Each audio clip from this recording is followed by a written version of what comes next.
Hi, I'm Katie. Today we're going to be talking about You Are Here by Jennifer E. Smith. Now, this book came out a few years ago, so I debated whether or not I was gonna do a review on it when I was starting, but after I finished, I had to because this book is so good and I loved it so much. I gave it a 10 out of 10. So I'm really excited to talk to you guys about this book. So the premise of this book is that the two main characters are Emma and Peter, and so Emma was in the attic looking through some papers, and she found a second birth certificate with hers marked the same date. But then she also found a death certificate that was marked 2 days later. So I guess she had a twin brother, and then he died shortly after they were born, and her family never told her that he had existed at all. She had no clue. And so she kind of had this like feeling of realization and this thing inside me that's been missing my whole life. Like I finally know what it is. But she was really upset, partially with her parents, partially just in general, and like with the fact that she never got to be with that brother. And so she wanted to go see his grave, and she figured it would be in North Carolina with their grandfather's grave.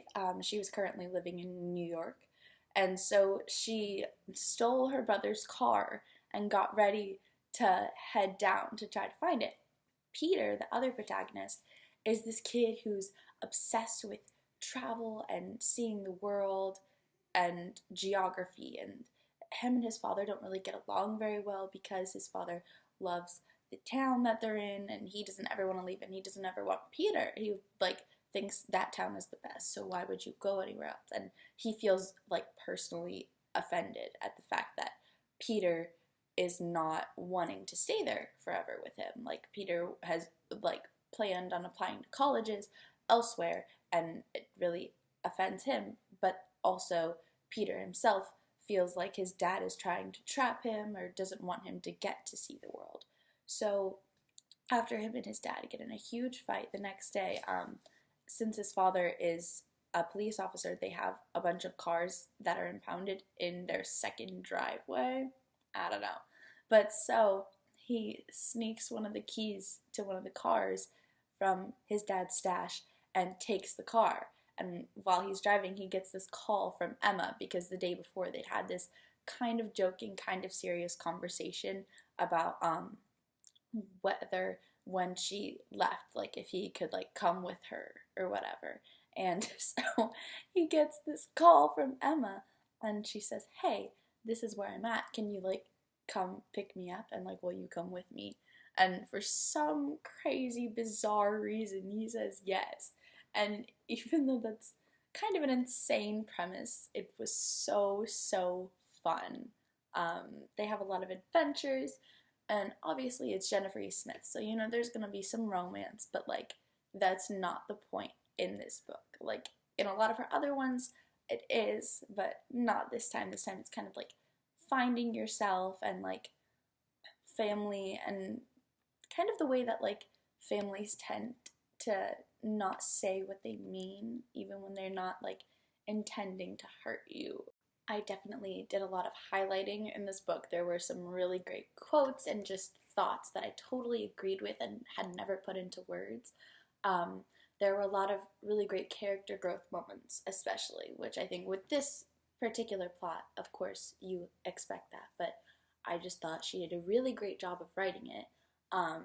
It might be my favorite book of hers yet, which is saying a lot, but I really enjoyed this read, and I think it had a lot of really important themes and things that it mentioned, and kind of, while a bit absurd of a coincidence for all of these elements of the plot to come together, I thought that the way that she did them was really great, and after they did come together, like the feelings and the thoughts and experiences were all very realistic as far as like people go, especially people who would be in those kinds of situations. That is it for the non-spoiler section. Remember, I gave this a 10 out of 10. So I totally, if you haven't read this, go read it now. Mm, mm, mm. Okay, I think they're gone. Oh my god, guys, this book was so good. I can't. I am still. The ending, I didn't see it coming, which I should have because, like, it's very cliche and, like, typically cute and a little ridiculous, which is very Jennifer E. Smith. But, oh, it was so good. I. My only qualm is that I still Peter and his father's interactions still I don't feel like are what I want them to be or what I need them to be. I would like a lot more from them, a lot more honesty, and I thought it would be better if he was honest with his dad. Like, obviously a huge part of their problem is the miscommunication because his dad just like wants him to not leave. Like, he's where we are is great and your mother loved it here. You should love it here. Like, this is where your mother loved and this is important. But like, he's never vocalized that, so Peter like assumes wrongly, and then his dad assumes it as like, you don't care, you don't want to be here, and Peter just wants to see the world, you know, see what else is out there because he's only ever been in this one place. So I feel like they can't just brush over that, like, because miscommunication is already their problem to begin with, and in such a big way that, like, for them to kind of come back to each other, I feel like they need more direct discussion. Like, Peter needs to be like, hey, like, listen, I know this is how you feel, and I love you, and I don't want to like leave you, and I love our town, but like, I just also really want to see what's in the world. Like, it's not that I want to leave and never come back. I want to come back home at the end of the day, but like, before then, I want to experience the things in life that there are to see. And I don't know, that's the one thing I feel like that this book needed that we didn't get. Okay, we can go through and read some of my highlighting because there was some good stuff. Towards the beginning, she couldn't help wishing it were always so easy to locate herself. So yes. On pages 91 and 92, this amazing kind of quote stretch from Peter about why he enjoys learning about the Civil War and why it's important. It's not really about the war. It's not even about any of the issues, really. It's about seeing something get put back together again, especially after coming so close to falling apart. I mean, if a whole country can bounce back from something like that, then it sort of seems like anything's possible. On page 95, talking about Gettysburg, the world will little note, nor long remember what we say here. They couldn't have realized that this speech, this battle, this particular moment would live on so powerfully. It had refused to stay a footnote. It had refused to be forgotten. On page 142, talking about Tommy, she wondered how it was possible to miss someone you'd never even met.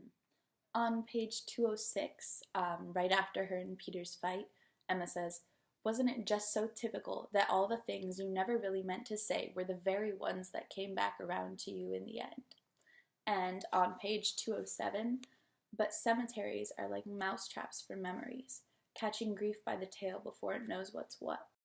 I so loved when Emma and Annie just kind of had that little scene on the floor, just crying together and just talking about it. And especially for someone like Emma, who's never really been close to her siblings because they're so much older and they're not really home a lot, like, for them to get something that important and like that kind of catharsis together, I thought was so good and so important.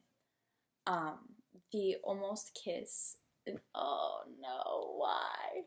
I like Spider-Man 3 level secondhand embarrassment at this moment. I was just so upset. I didn't need that to happen. It was really interesting how Emma's kind of first reaction upon like finding out that she had this twin brother was to really try to imagine what he would have been like, you know, like what kind of foods would he have liked, what kind of music, all these things. And then Peter realizes that he's never done that, and it's really, really interesting. Like, I get that like Peter's dad doesn't like talk about it a lot because I totally understand, like, you lost his spouse. But I'm really interested, like, did young Peter also just back away? Like, did he not want to like ask all those same questions. I don't know. But I really liked the way they talked about it, and kind of it got Peter's mind going to think about like this mother who had existed, who he had years of memories of in the form of his father that he never even touched. And then he tells Emma about how like his father said that she likes waterfalls, and she says that's almost as weird as battlefields, and he goes, no, it's exactly as weird as battlefields. And I just, oh, it was so cute. And so I think I might have cried, to be honest, at this point, but it was so good. And I love that like he's always thought he was weird, but like he's not. And like when he was going to like all these memorials and things, and he's like, I fit in here, like this is great. I guess I have two qualms with this. Is the second one. I really don't like that at the end Emma was like, oh, the real missing piece is Peter. Like it's fine like without Thomas. Like she just like says hi and then wants to go back to Peter because like she thinks that he's the missing piece now. And I didn't like that. I'm sorry. That upsets me. Like you traveled all this way and like he's your twin brother. Like there's definitely something missing without him. And yes, like obviously I want her and Peter together, and her finally getting feels for him was like, yes, but I really did not like the fact that all of a sudden, like she was just like, oh, that doesn't matter anymore. Especially after like the scene where like she had gone by the gravestones at the college when she was like 10 years old, because I thought like, yes, like that's, it's almost like some part of her inside knows that he's like out there and missing from her, and like she has to like go like try to find him, try to be with him. Like that's her twin, like they were in the womb together, and like she can feel him missing, and she's out like trying to be with him and find him. And so for after that, for her to be like, oh, he's not the missing piece, I'm like, bitch, yes he is. On the whole though, I really love this book. I'm so excited that I finally read it and that I own it now. So if you guys also read it and loved it or didn't love it, let me know what you thought. Just, I haven't talked about it to anyone. Alright, thanks again for watching. Have a good one.